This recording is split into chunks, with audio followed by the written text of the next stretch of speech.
What's up, everybody? Welcome back to another video on YouTube. My name is Bart, and today I'm going to go over 3 trades I've taken this week. So I've only been trading for 3 days because there's only been 3 days to trade. It's Wednesday today. I took 2 trades on Tuesday, so yesterday, and I took 1 trade today, and I made 8K this week so far. So hopefully we can keep this up. No losses this week so far yet.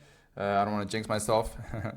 But yeah, so it's been a pretty good week, and so I thought I'd go over the trades I've taken. They've all been compensation plays. If you guys don't know what the compensation play is, what are you doing? It's the best play in the industry right now. It's literally printing 85 to 90% win rate. It's insane. It's like insane. It's what I've been teaching my students. It's what I've been using myself. It's what I've been teaching on Instagram. Everything I do right now is about the compensation play. So that's what I'm going to go over today. The 3 compensation plays I took. So let's start with the first one, AUDUSD.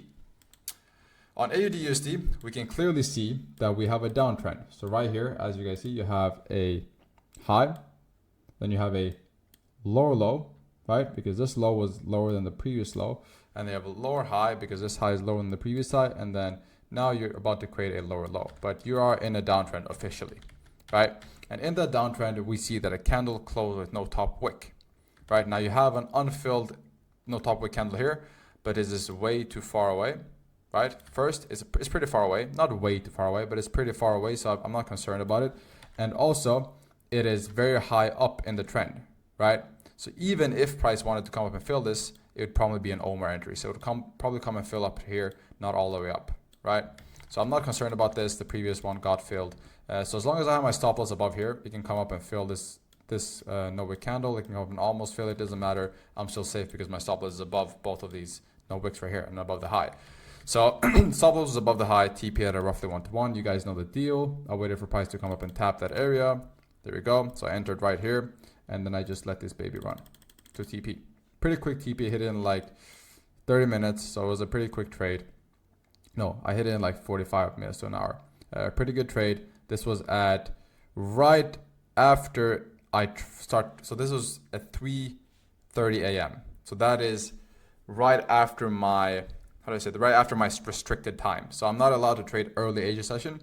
This is right after that time, right? So I don't know, don't ask me what I was doing to 4 a.m. Probably gooning or some shit like that, but for some reason I was up at 4 a.m. And luckily I was, because it got rewarded. But it's not a good habit, I'll be honest with y'all.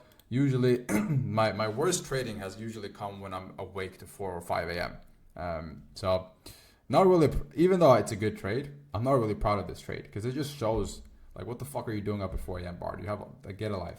But anyways, we're at TP, so I'm fine. I'm fine. If I lost this trade though, chat, if I lost this trade and I was up at 4 a.m., I would have crashed the fuck out, and I don't know what I would have done. I wouldn't have revenge traded though.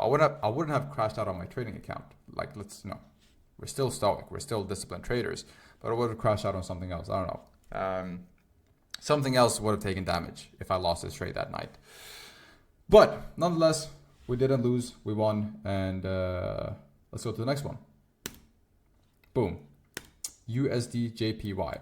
Now, USDJPY here was coming up for an uptrend. Higher high, higher low, higher high, higher low. Higher high. Huge higher high, right? Which left an imbalance. Imbalance right there. Price then came down, but didn't fill the whole imbalance. You see, this is the whole imbalance, but price only filled to here, right? So you still have an imbalance all the way to here. So you have an imbalance all the way to structure on the other side. Now I have a video on this exact concept, which is a void. A void is basically an unfilled imbalance. So you have an unfilled imbalance, which is the difference between the structure on the left side to the structure on the right side of the imbalance. So right here, this is the void right here, right? And I knew that, right? I knew that we came down, but we hadn't quite filled the void. So we still had price, getting pressured and getting drawn to this area, to this void, to fill it. So what did I do? Well, I waited for a no wick candle to open up, like so, and close. And then I waited for price to come up. Now I didn't wait for price to come all the way up because it was super high, right? The no wick candle was almost precisely at the high. So I knew we weren't obviously going to come up all the way to the high. But we're probably just going to reject right before, because that's usually what you do in a trend, right? You don't come all the way down in a trend. You usually reject right before. So that's what I understood, and therefore I entered an OMR entry here. An OMR entry is basically when you enter a bit before it taps another candle, right? There are different scenarios when you need to do that. Anyways, I entered a bit before, and then I expected us to fill this remaining imbalance right here, which we did. And that was my TP. My TP was at that remaining imbalance. So yeah, hit full TP, pretty simple trade. Again, just taking advantage of the concepts, the concept of the void, the concept of imbalance, taking advantage of those concepts and using them to my advantage, as well as combining them with the compensation play, obviously. But that was this trade. Very simple trade, straightforward. Again, both of these are compensation plays. They're just taking in different format. One was with an Omar entry targeting a void. The other one was just simply in a downtrend, right? Again, same entry model, same RR, same everything, just different things we're using to our advantage. All right, let's go to the next trade. And this one is a banger. This trade is a banger. This is on gold. So on gold, which usually gold isn't too kind with me these days, but I'm happy she was, you know, a bit tamer this day. So I could work with her, you know. So what happened here was that we had gold creating some sort of a internal downtrend, right? So you had an uptrend, right? You had this high, you created a new high, you had a higher low, right? But then you created this sort of an internal downtrend. You see, we created this lower high, lower high, lower low, lower low, right? And I wanted to take a sell off of that internal downtrend. Why? Because you also had imbalances, right? So I knew that you're eventually going to fill these imbalances.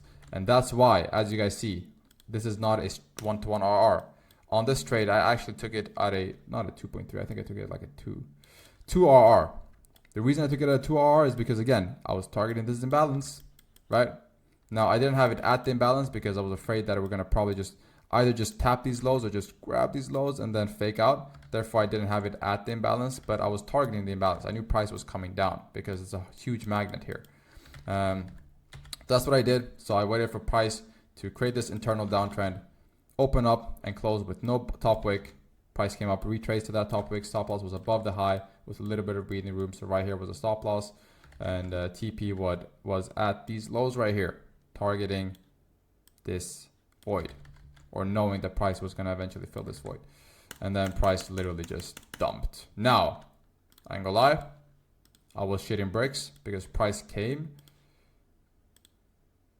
18 pips or 19 pips, no, 18 pips to my stop loss. But again, stop loss was at the right place. That's why we give it breathing room. Now, guys, this is very important here. Very important here. Lesson. You see this high? If I place it at the high, I would have been fuming. Fumes would have been coming out of my ears. Why? Because we would have just hit stop loss and then dumped like there was no tomorrow. So I would have been flipping my PC. I've been throwing my monitor out the window. I would have been doing crazy shit, chat, because I would have lost out on a shit ton of money. But I didn't. And the reason was because we have a rule with the compensation play where when you place your stop loss, you give it a bit of breathing room, right? So you place your stop loss at break of structure and you give it a few pips breathing room. The reason you do that is because you don't want to get faked out or liquidity grabbed like this, right? So I almost got liquidity grabbed, but instead I liquidated myself because we hit TP. So it was overall a pretty positive occurrence.